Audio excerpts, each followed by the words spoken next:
BFM Business et Tech Co présente De quoi je me mêle? François Sorel. Bonjour à toutes et à tous, quel plaisir de vous retrouver, bon week-end et ravi évidemment de pouvoir passer une partie de cette fin de semaine en votre compagnie, à la fois dès le vendredi, vous le savez, sur la chaîne YouTube de Tech Co, on est là dès midi, voilà, pétante, vous pouvez déjeuner avec nous, et puis si vous préférez simplement l'audio parce que vous en avez marre de nous voir, ce que je peux comprendre entre nous, eh bien vous avez le podcast audio de Tech Co et de quoi je me mêle qui vous attend donc dès le vendredi, avec en plus le petit module bonus exclusif donc à la version audio, et puis après on est évidemment le week-end sur BFM Business à la radio, à la télé. Heureux donc de vous retrouver avec en deuxième partie de ce De quoi je me mêle tout à l'heure, la question qu'on se pose si on est fan d'audio-vidéo, comment choisir son projecteur? C'est vrai que aujourd'hui, je ne sais pas si vous avez remarqué, mais il y a une multiplication des modèles, notamment chinois. On trouve des petits projos à quelques dizaines d'euros, et puis après, évidemment, on peut monter à quelques milliers. On vous expliquera comment choisir avec le Labo Fnac et Lionel Costa qui sera avec nous tout à l'heure. Ça sera en deuxième partie.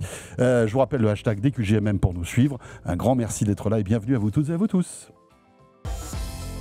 De quoi je me mêle sur BFM Business et Tech Co.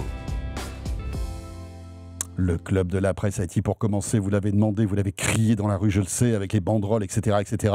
Eh bien, vous savez quoi? Ils sont là. Pierre Fontaine, salut Pierre. Bonjour. J'ai pas entendu les cris, mais d'accord. Non, t'as pas entendu les cris? Je vais avoir mes AirPods, je sais pas. Ouvrez-moi la fenêtre. Pierre Fontaine, rédacteur en chef adjoint de la plateforme Tech Co et de bfmbusiness.com. Merci d'être là, mon cher Pierre. Et nous avons aussi le plaisir d'accueillir Damien Licata-Caruso. Salut Damien. Bonjour, bonjour. Le Parisien en force, les amis. Tout à fait. Début d'émeute dans la rue à cet instant précis, là. Oui. Évidemment.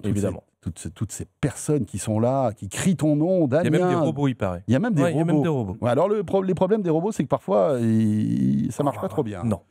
Il y a d'ailleurs pas mal de vidéos, alors petit aparté, de vidéos de robots. Vous savez, ce nouveau robot là qui a été annoncé, qui s'appelle X1, je crois. Certains journalistes américains commencent à le tester. Il fait n'importe quoi. Mais vraiment n'importe quoi.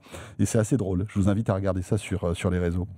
Dans l'actu, alors on a plein de sujets à évoquer. On va commencer par une bonne nouvelle. Vous qui êtes possesseur d'AirPods Pro 2, 3 ou d'AirPods 4. La bonne nouvelle... Avec ANC. Avec ANC. Oui, parce que les AirPods 4 existent en deux modèles. La bonne nouvelle, c'est que vous allez pouvoir bientôt bénéficier d'une mise à jour qui va vous permettre d'avoir cette fonctionnalité qui va vous servir si vous voyagez. C'est la traduction en temps réel. Alléluia, merci Apple, il était temps. Pierre Fontaine, c'est quand même la bonne nouvelle de la fin de l'année, ça. C'est d'autant plus la bonne nouvelle que... tout le plaisir est dans l'attente et on l'a attendu. Bon, on l'attend encore un peu, mais voilà. On a eu beaucoup de plaisir. C'est ça. En fait, c'est toujours l'espèce de bras de fer mi-raisonné, mi de mauvaise foi qu'Apple livre à l'Union européenne en disant vous me forcez à ouvrir mes services, vous me forcez à jouer le jeu d'une certaine manière de la concurrence, en tout cas. Vous m'obligez à abaisser les murs de mon jardin. Moi, je fais de la rétention technologique. Voilà, ça vous apprendra. Là, en l'occurrence, techniquement, il y a eu besoin, pour satisfaire aux demandes de l'Union européenne, de revoir certaines choses. Et d'une certaine manière, si on aime voir le positif là où il est, c'est que Apple a été obligé d'innover un peu plus, d'optimiser certains algorithmes, de retravailler la façon dont le son était traité, etc., etc. Pour être compatible DMA, c'est ça? Pour répondre aux exigences des règlements européens. Et donc, alors, c'est la petite leçon qu'on peut retirer, c'est que parfois, c'est ce qu'on dit généralement, l'innovation vient de la contrainte. Là, il y a eu une contrainte en plus. Alors, ça a pris plus de temps, mais on a quand même plus d'innovation chez les Européens. C'est cool. Ouais, c'est cool. Alors, ça, c'est la première bonne nouvelle.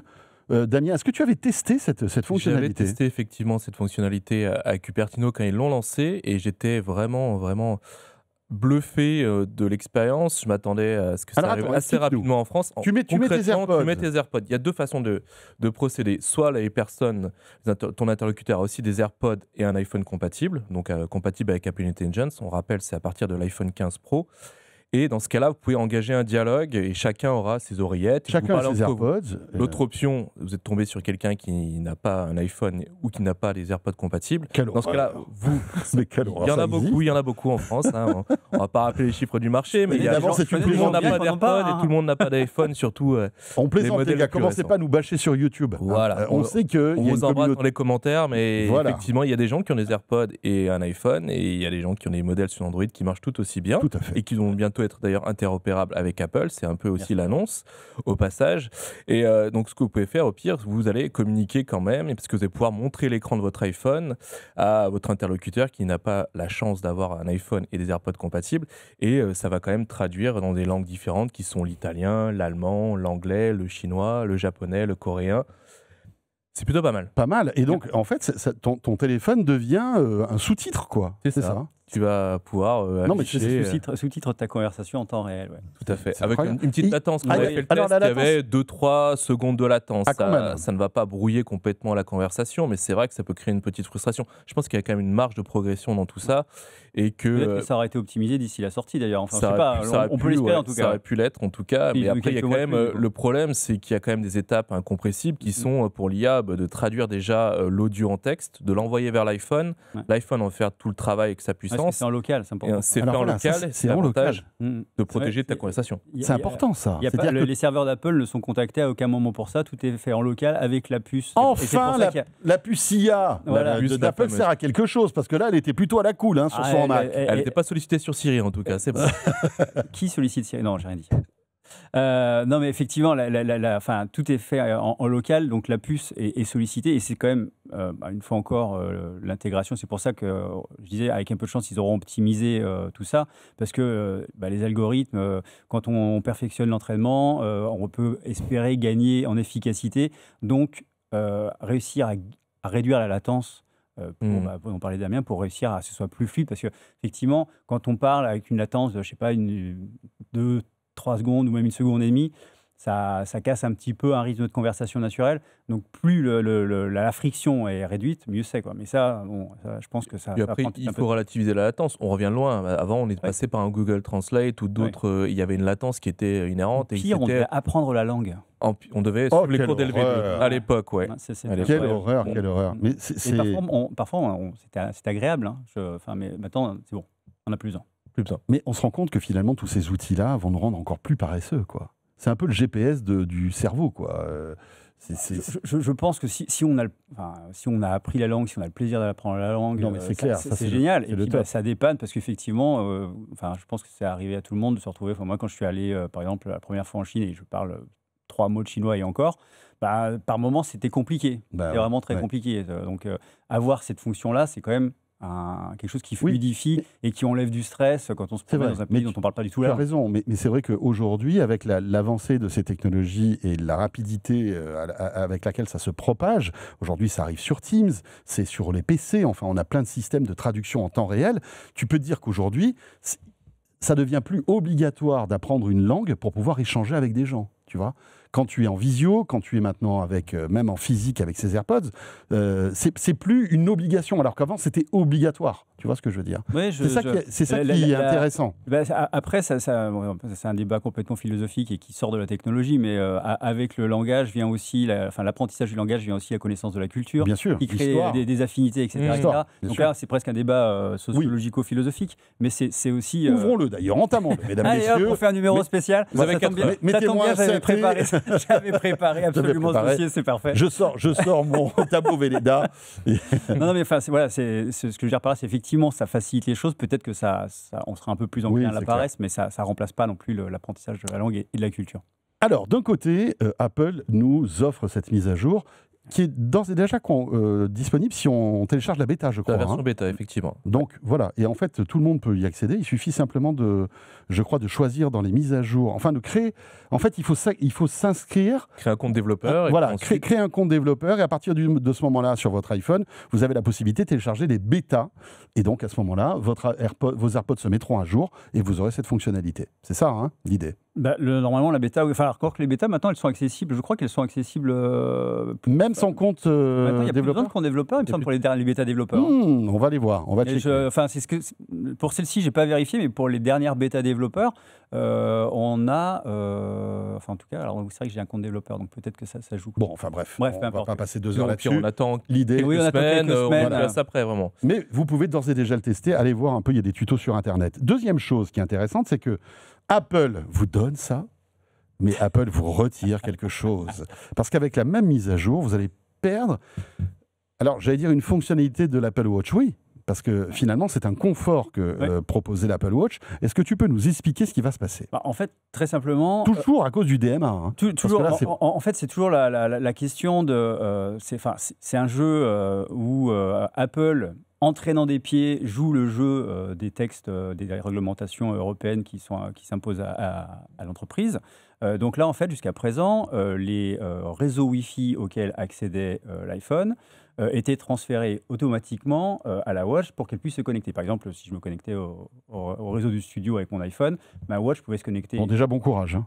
Oui, voilà. Connecté au réseau C'était Wi-Fi. peut-être pas le bon exemple, mais bon, peu importe. Je me connectais à un réseau Wi-Fi qui marche super bien avec mon iPhone. La Watch pouvait s'y connecter aussi parce que l'identifiant et le mot de passe requis étaient transférés. Et ça, c'était la transparence, la friction en moins, l'utilisation. Le problème, c'est que Apple s'est dit, OK, on m'oblige à ça, on m'oblige à ouvrir plein de choses du côté de mes services, mais moi, j'ai peur que des applications tierces profitent de ces transferts de données, s'immiscent dans l'espèce de relation où les données sont protégées et où tout ce que les utilisateurs mettent dans leur appareil soit protégé. Donc, en fait, je vais couper les différents points qui, moi, m'inquiètent, parce que si une application tierce pique des données, ça va porter tort à l'expérience Apple. Oui, parce que Apple, par la même, à cause ou grâce au DMA, parce que tout dépend de quel côté on se place finalement, va être obligé de communiquer les informations que s'échangent l'iPhone et l'Apple Watch à des utilisateurs tiers. Ça peut être... des applications tierces, des services tiers. Oui. Voilà, ce qui n'était pas le cas avant. L'exemple qu'il prenait, c'était par exemple Meta. C'était si Meta pouvait avoir accès où je me connectais, quand il pouvait en fait le recycler dans des données et ensuite faire des publicités ciblées. C'était l'exemple qu'il mettait toujours en avant chez Apple. Je vais vous faire un petit point à coulisses. À Cupertino, ils nous ont pris un peu de côté, nous les Européens, les journalistes européens, et on a fait un petit rendez-vous avec les dirigeants très, très haut placés pour nous expliquer qu'en C'était dans la prison, en fait. Hein, c'est une prison dorée quand même, faut peut-être pas pousser. Mais en gros, ils nous ont expliqué que oui, effectivement, le DMA posait problème, que l'Europe était en train de se fermer à l'innovation, et aussi qu'à un moment, peut-être, certaines fonctionnalités, que ce soit sur l'Apple Watch, l'iPhone ou d'autres appareils d'Apple, allaient peut-être disparaître, qu'il allait avoir en fait la rétrocompatibilité, mais à l'envers, vraiment faire disparaître du jour au lendemain une fonctionnalité, et que ce serait peut-être que le début d'un cycle où ça arriverait beaucoup plus et sur d'autres appareils. Donc, en gros, pour résumer, Pierre, après on va passer à autre chose, mais si vous avez une Apple Watch qui est connectée à votre iPhone, il faut savoir que quand vous êtes à la maison, même si vous êtes loin de votre iPhone, votre Apple Watch est connecté au Wi-Fi, ce qui fait que vous recevez, en fait, vous êtes malgré tout connecté, non plus en Bluetooth depuis votre téléphone, mais sur le Wi-Fi. À partir de cette mise à jour, ce ne sera plus le cas. Il faut avoir une montre avec une eSIM, éventuellement, pour qu'elle bascule sur un réseau opérateur. Sur un réseau opérateur. Ou alors faire en sorte de identifier sur la montre le réseau Wi-Fi. Ça peut être aussi l'autre solution. On peut le faire aussi. Normalement, on peut se connecter. C'est un petit peu compliqué, mais bon, c'est faisable. Mais en fait, ce qui est intéressant, c'est qu'on voit, alors là, c'est un petit point, c'est pas si c'est pénible, mais pas problématique. Mais on voit que Apple est prêt à couper des ponts en disant nous, on veut plus, donc tant pis en fait. Et après, si on veut pousser le curseur très loin, on se dit on va avoir des Apple Watch ou des iPhones ou des produits, ce qui est déjà le cas d'ailleurs, parce qu'il y a certains Mac qui n'ont pas des fonctions que les Américains ont, par exemple. La recopie de l'écran de l'iPhone, par exemple, sur le Mac, on ne l'a toujours pas. Alors que c'est une fonctionnalité qui est plutôt cool. Qui est plutôt sympa. Et en fait, on se dit, on va payer le même prix, grosso modo, on va payer pour un prix à plein, mais avec moins de fonctions. Donc effectivement, je pense que Apple espère que ça va faire grincer les dents des consommateurs européens pour qu'ensuite ils rentrent dans une démarche de pression sur les élus, etc. etc. Mais par ailleurs, effectivement, c'est aussi, on l'a vu tout à l'heure, la contrainte peut mener aussi à l'innovation. Donc, ça sera une question d'ajustement.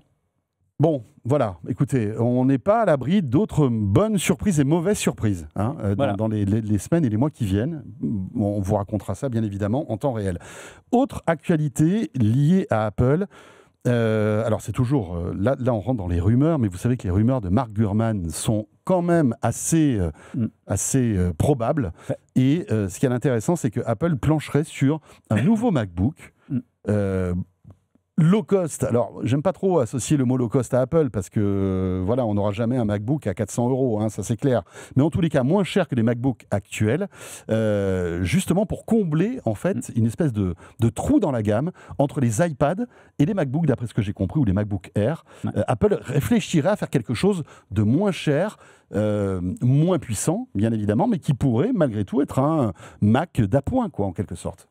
Alors, il n'y a pas que Mark Gurman qui travaille pour Bloomberg, qui est super informé. Il y a aussi, il y a quelques mois, Ming-Chi Kuo, qui est lui beaucoup plus connecté à la chaîne d'approvisionnement et qui avait sorti cette information-là. Donc, grosso modo, il y a deux personnes alors qui visent parfois à côté, mais qui ont un bon historique de révélation sur Apple, qui disent à peu près la même chose. Et effectivement, on sait bien, alors, quand on a la possibilité de jeter un œil aux chiffres de vente, comme par exemple les chiffres GfK, on voit bien que Apple assèche complètement le marché du premium en termes de... Il capture la valeur, hein, c'est-à-dire que même si les chiffres d'ailleurs de vente aussi, ils empiètent beaucoup sur la concurrence, mais ils assèchent, ils prennent quasiment toute la valeur du marché.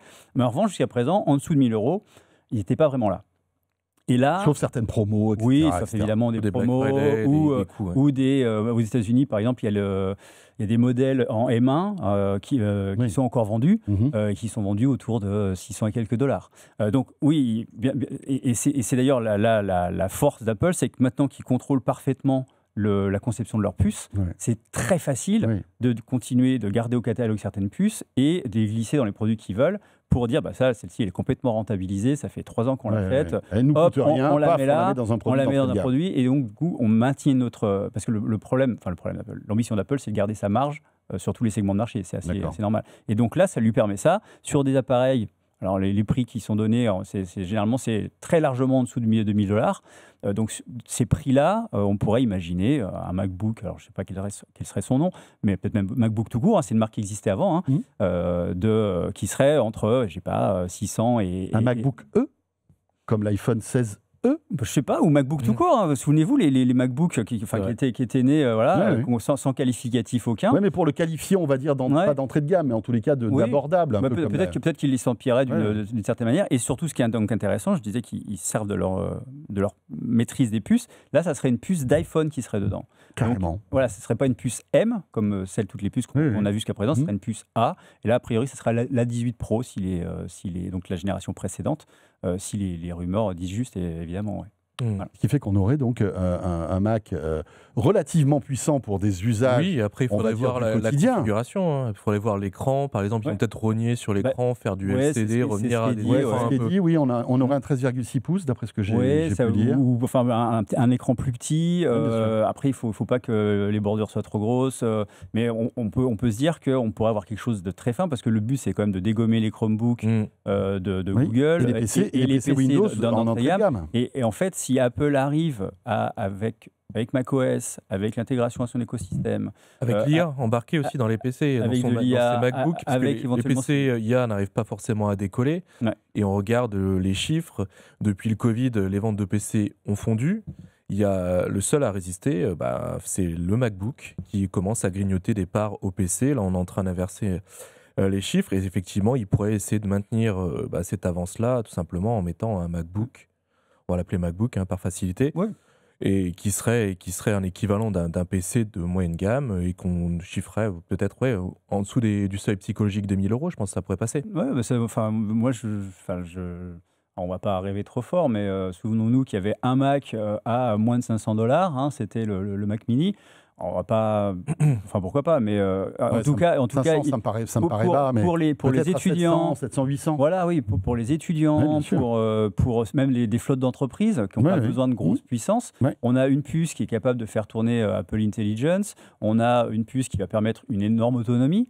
Un écran qui fera. Il faut qu'il y ait assez de mémoire vive, quoi. Il faut qu'il y ait assez de mémoire vive pour que ce soit fluide. Je crois qu'ils ont compris. On voit maintenant que leur Mac ne sont plus avec 8 gigas de mémoire vive parce que à un moment c'est pas assez. Alors peut-être que là s'ils disent nous on fait juste des usages, ce qui est dit par Gurman, c'est que ça serait éventuellement de la bureautique évidemment, un peu d'editing léger de fichiers vidéo, ce que peut faire un iPhone en fait, mais bien sûr ça sera un ultra portable. Ça serait vraiment c'est pas un foudre de guerre, pas pour jouer, pas pour voilà. Intéressant. On verra bien. C'est prévu pour l'année prochaine, en fait. C'est pas quelque chose. Première moitié, si je me souviens bien, 2026, c'est ce qui a été dit.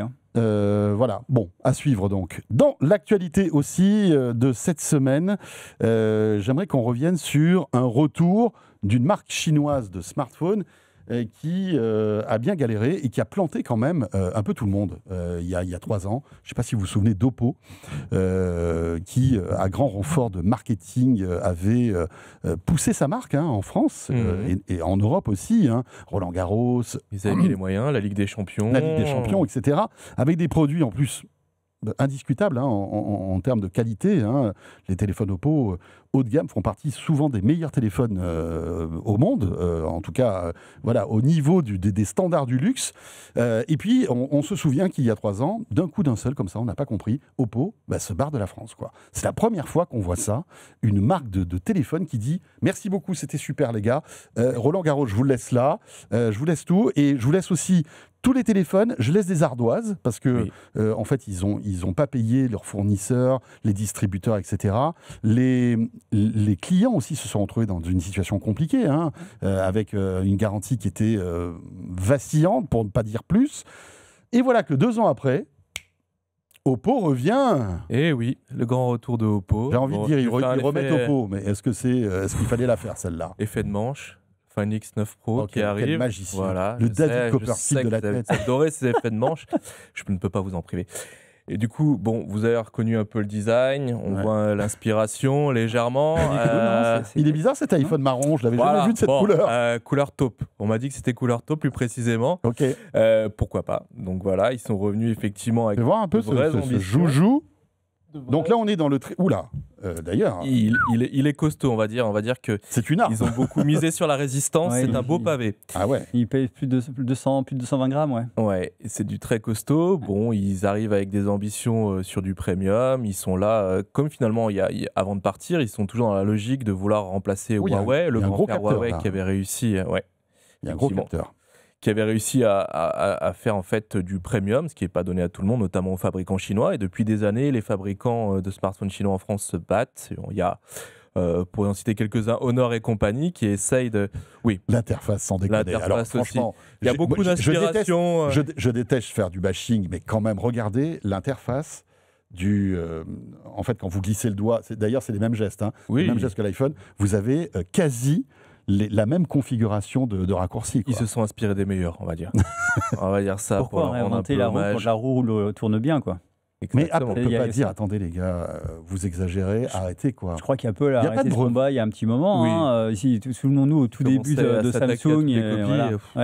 Déjà, il y aurait plus Xiaomi par exemple sur certains trucs, parce que Xiaomi c'est un smartphone Android qui, si on veut quitter iOS et passer à Android, Xiaomi, on est à la maison, quoi. On met ses pantoufles, on y est, quoi.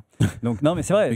Et c'est pas une mauvaise chose. Ils font des très très bons produits. Non, mais c'est vrai que d'un point de vue de l'interface, on est très proche. Enfin, je veux dire, je sais pas moi, est-ce que la propriété intellectuelle, les brevets, etc., bon, enfin voilà.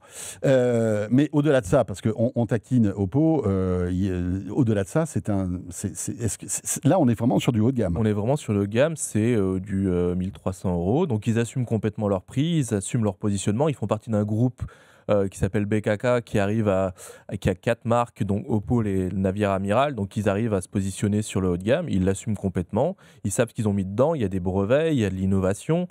On est sur, pour l'avoir testé, on est sur un zoom qui est assez impressionnant, qui est un équivalent de ce qui se fait de mieux en termes de photographie de nuit. Ils assument complètement leur côté premium.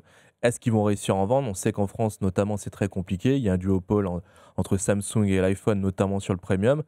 Est-ce qu'ils vont réussir à s'imposer? Pour en avoir parlé un peu avec les dirigeants, l'ambition, c'est d'arriver dans le top 4 d'ici l'année prochaine. Donc, c'est une ambition modérée, atteignable, mais en tout cas, ils sont là cette fois-ci pour rester. Il faut qu'ils se rabibochent avec tous ceux avec qui apparemment, se sont fâchés. ils ont réglé leurs ardoises, tout le monde est reparti de zéro, Ok. les opérateurs les ont accueillis à bras ouverts. Les distributeurs. Apparemment, les opérateurs avec qui ça posait le plus de problèmes, ceux avec qui ils avaient laissé la plus grosse ardoise, ils ont dit c'est bon, on oublie le passé, on fait table rase de tout ça et on repart de zéro et on va mettre en avant vos produits. Donc, vous pouvez vous attendre à en voir beaucoup chez vos opérateurs d'ici la fin de l'année. Et quand on dit, c'est vrai, si vous êtes avec nous en vidéo, vous voyez le synthé Oppo fait son grand retour en France. Il fait son grand retour en France dans le haut de gamme, parce que le retour en France, ça fait quelques mois déjà. Hein, oui. Ils sont de retour avec du moyen de gamme. Ils n'ont pas voulu monter en puissance tout de suite. Mais c'était aussi en termes d'exposition, parce que le moyen de gamme, c'est pas quelque chose, vous allez dans un magasin, vous n'allez pas le voir en tête de gondole. La tête de gondole est sûrement réservée. Ils sont rentrés un petit peu sur la pointe des pieds. Voilà, ils ont tâté un peu le marché, voir s'ils avaient encore aussi une fanbase qui existait encore. Et apparemment, ils en ont une qui existe toujours et qui est prête peut-être à renouveler l'Oppo qu'ils avaient il y a 3 ans avec celui-là. Mais alors, qu'est-ce qu'il vaut ce téléphone? Vous l'avez testé ou pas? Moi, j'aime bien. Moi, je ne l'ai pas touché. Mais, tu l'as pas touché? Je l'ai pas eu. Mais tu l'as touché, je t'ai vu que tu l'as touché. Je l'ai touché à l'instant, mais je ne l'ai pas testé. Voilà, ce que je voulais dire. Il est plutôt pas mal. En termes de photos, notamment, on est sur un niveau de photophone qui peut être un équivalent d'un Pixel 10 Pro. Je pense que c'est l'ambition. En termes d'écran, on les suit. En fait, ils ont mis une fiche technique qui est tellement impressionnante qu'il faut, notamment pour justifier le prix, parce que 1 300 €, il faut quand même les sortir sur un téléphone. Voilà. Avec une marque qui revient et qui peut être la source de doute, parce que si on n'a pas de SAV derrière, s'ils redisparaissent d'ici 2-3 ans, c'est un peu compliqué de vendre 1 300 €. Donc ils ont mis le maximum. Est-ce qu'ils vont décoller? Bonne question. En tout cas, l'appareil est assez convaincant. Alors, il paraît qu'il aurait une autonomie de dingue. Hein, en même temps qu'on discute, je regarde un petit peu ce que dit la presse là-dessus. Et effectivement, l'appareil photo serait quand même assez. Il y a toujours aussi Oppo. Oppo a toujours essayé de se distinguer par la photo sur les très bons smartphones haut de gamme et sur la charge aussi. Hein, ils sont super forts en charge rapide. C'est vrai. On se souvient tous des vidéos de téléphones qui chargeaient pas une fraction de seconde, mais en quelques dizaines de minutes. Le chargeur n'est toujours pas fourni. Là, par contre, c'est un accessoire à 20 à 30 €. Ouais. Effectivement, si on veut profiter de l'écran dans la meilleure configuration, il vaut mieux garder peut-être un chargeur et le recharger de temps à autre. Par contre, c'est très rapide. Effectivement, je pense qu'on fait du 0 à 100 à 100% en peut-être 25 minutes. Alors, il aurait un téléobjectif x3 de 200 mégapixels. Oui, le capteur est... Alors, c'est 50-50, grand angle et ultra grand angle, 50 mégapixels et 200 mégapixels pour le... 200 mégapixels, c'est une première, non, sur un smartphone? Il y avait le Xiaomi déjà. Oui, il y a Xiaomi avait déjà du 200. Souvent sur les téléobjectifs, ça arrive en fait, parce qu'en fait, ça permet de recroper un petit peu, de pousser un petit peu plus le zoom sans perdre trop en qualité. Bon, après, une fois encore, rappelons que tout dépend aussi de la taille des photosites, donc de la taille des pixels qui prennent la lumière. Mais voilà, oui, c'est en fait un bon moyen de pousser un peu le zoom sans perdre trop en qualité. Voilà pour cette Oppo disponible, tu l'as dit, la version Pro, parce que en fait le X9 existe en 2 versions, la X9 normale et le Pro. On est à 1 300 €. Autre actualité liée au smartphone, c'est Motorola. Ouais. Motorola qui a annoncé un nouveau smartphone ultra fin. Et après Samsung, après Apple et l'iPhone Air, voici donc Motorola qui se lance sur ce marché. C'est intéressant de voir que finalement, tous les constructeurs tentent l'ultra fin avec une réussite mitigée, hein, visiblement. En fait, l'ultra finesse dans les smartphones, d'un point de vue bassement technique, j'allais dire, en fait, impose beaucoup de contraintes parce qu'il faut trouver l'espace pour mettre la batterie, hein, déjà, et puis après mettre les composants qui prennent du volume, c'est-à-dire les capteurs photo. Alors on a bien vu qu'Apple, les capteurs photo, il s'en est pas trop inquiété sur l'iPhone Air, il en a mis un et puis ça suffit. Ça suffit, non, ça suffit pas, mais en tout cas c'est ce qu'il a décidé. Il a privilégié la batterie, qui suffit de temps à autre. Mais voilà, et donc en fait ce qui est intéressant avec le Edge 70, le Motorola Edge 70, c'est que alors ils sont pas aussi fins, hein, ils vont pas aussi loin que le S25 Edge ou que l'iPhone Air. D'accord. Ils sont un petit peu plus épais, mais ils ont opté pour une batterie silicium carbone, donc qui a on va dire une meilleure Ouais. un meilleur rendu énergétique. C'est ce qu'on pouvait reprocher d'ailleurs à l'iPhone Tout Air, à fait, ouais. qui a lui choisi l'autre technologie de batterie lithium-ion plus classique, ouais. plus traditionnelle. Ce qui fait que là, finalement, dans le même espace, dans le même volume, tu as plus d'autonomie. Bah, en fait, voilà, c'est une batterie donc, qui est donnée pour 4800 mAh Ouais. et ils annoncent 50 heures d'autonomie, alors mixte, donc il faut définir ce qu'est le mixte, il faut voir ce que ça donne à l'usage. Alors moi, je l'ai utilisé un tout petit peu, je l'ai pas testé à proprement parler, je n'ai pas fait de test d'autonomie, mais effectivement, il tient à un usage modéré de journée assez tranquillement. Donc il faut quand même recharger en fin de journée, hein, bien sûr, la deuxième journée. Mais surtout, ce qui est bien, c'est que en étant un petit peu plus épais, avec une dalle qui est quand même, alors ils appellent ça extrême AMOLED, en fait, bon, c'est donc de l'AMOLED de bonne qualité, Oui. avec un rafraîchissement, donc c'est pas LTPO, donc pas variable, mais à 120 Hz, donc D'accord. on a quand même un bon confort. Mhm. Ils ont mis deux modules photo ultra grand angle et grand angle, donc c'est mieux que l'iPhone Air. Ils ont 512 Go de stockage, pas comme l'iPhone Air qui commence à 256. Et ce qui fait que si on prend l'iPhone Air à 512 Go et le Edge 70, le Edge 70 est 2 fois moins cher que l'iPhone Air, en fait. C'est dingue. Donc, effectivement, Avec sur le papier des possibilités en photo plus élevées. Potentiellement, oui. Potentiellement. Voilà, il y a effectivement il y a deux modules plus un module qui va se charger de gérer colorimétrie lumière pour aider au rendu. Évidemment, il y a Moto IA, donc il y a un petit peu d'intelligence artificielle derrière, propre à Motorola, et évidemment le partenariat Google qui arrive derrière, parce que Motorola a eu, je dirais d'une certaine manière, l'intelligence de ne pas s'embêter à développer ses propres applications photo, etc. Donc c'est la galerie qu'on connaît tous de Google Photos, hein, qui gère ça, avec les gommes intelligentes et autres. Donc on retrouve, on est un petit peu à la maison, et en fait je trouve qu'ils ont très intelligemment eu conscience qu'ils ne pourraient pas aller chercher les deux brutes du secteur que sont Samsung et Apple, mais offrir une proposition suffisamment alléchante et avec le petit coup de grâce derrière en disant nous c'est moins de 800 €. Ouais. Voilà, et on fait un truc qui est quand même assez... Vous ne serez pas ridicule avec ce téléphone. Non, pas ridicule du tout, et esthétiquement il est très joli. Oui. Il est même plus léger, je crois, que l'iPhone Air. Oui, il est plus léger parce qu'en fait, il y a alors qu'il y a plusieurs capteurs photo, tu vois, c'est ça qui est intéressant. Oui, mais c'est en fait c'est le choix du matériau à l'arrière qui est une espèce de... Alors je sais pas, c'est le rendu est un peu texté. En fait, ils ont bien optimisé le poids. C'est un produit qui est très très bien pensé, et surtout et on voit que Motorola, rappelons-le, il a quand même... il est revenu un peu d'entre les morts parce qu'il a été racheté en 2011 par Google. On s'est dit, super, qu'est-ce que ça va donner ? En 2014, racheté par Lenovo, c'est super, qu'est-ce que ça va donner ? Sans les brevets. Voilà, et avec moins de brevets, etc. Et puis après, ça a été la longue marche, on peut le dire, la longue marche pour revenir sur le devant de la scène. En France, les équipes France construisent une stratégie hyper intéressante. Et ce produit, en définitive, moi, je trouve qu'il est au juste prix, quoi. Okay. Juste prix pour ce qu'il offre. Et c'est vraiment moitié prix par rapport à un iPhone Air. Si on a envie de quelque chose de fin, c'est pas mal. Pourquoi pas. Donc, on va terminer par cette petite rumeur, les amis. Est-ce que vous êtes prêts à imaginer le prochain délire de Monsieur Elon Musk ? Et alors, croyez-moi, le prochain délire de Monsieur Elon Musk, il faut s'accrocher. Il faut s'accrocher parce que là, on va voler très très haut, c'est le cas de le dire. Et en fait, Elon Musk était invité à un podcast hyper écouté aux États-Unis. En fait, c'est le Joe Rogan Experience. Ouais. Et à cette occasion, il a parlé de James Bond. Et quand Elon Musk parle de James Bond, les amis, c'est qu'on va aller dans les airs. C'est ça, hein ? C'est ça, le jetpack. Et donc, en fait, il dit qu'il va bientôt proposer une démonstration d'une voiture volante. Alors il dit que ça sera une démonstration inoubliable point de suspension pour le meilleur et pour le pire. Bon, ok. Et après, il précise que c'est peut-être pas une voiture, mais ça va voler. Alors, en fait, Ouais, le problème, c'est qu'il fait tellement de promesses dans tous les sens. Ouais. Il est tellement que ce soit pendant les calls financiers ou quand dans la presse, etc., à promettre tout et n'importe quoi, que on est toujours en train d'attendre son Roadster. Donc, on s'est dit, est-ce que ça va être son Roadster qui va avoir une option volante? Parce qu'il y avait cette fameuse option SpaceX avec une espèce de fusée pour une accélération encore plus importante. Mhm. En fait, tous les fantasmes sont possibles parce que Elon Musk est je sais pas, il est capable de vendre à peu près tout et n'importe quoi, j'ai l'impression, et surtout n'importe quoi.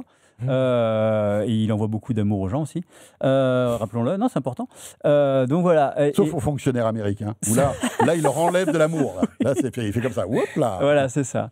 Et donc, je veux pas monopoliser la parole, mais effectivement. C'est quelques phrases. On n'a pas beaucoup d'informations. Il n'y a pas beaucoup d'informations et beaucoup de fantasmes. D'ailleurs, ils jouent beaucoup sur ça. On peut Bien sûr. tout imaginer. On peut se dire que peut-être qu'ils ont un projet secret qui va sortir de nulle part. Tesla avait quelque chose depuis des années. Ils vont réussir à faire mieux que...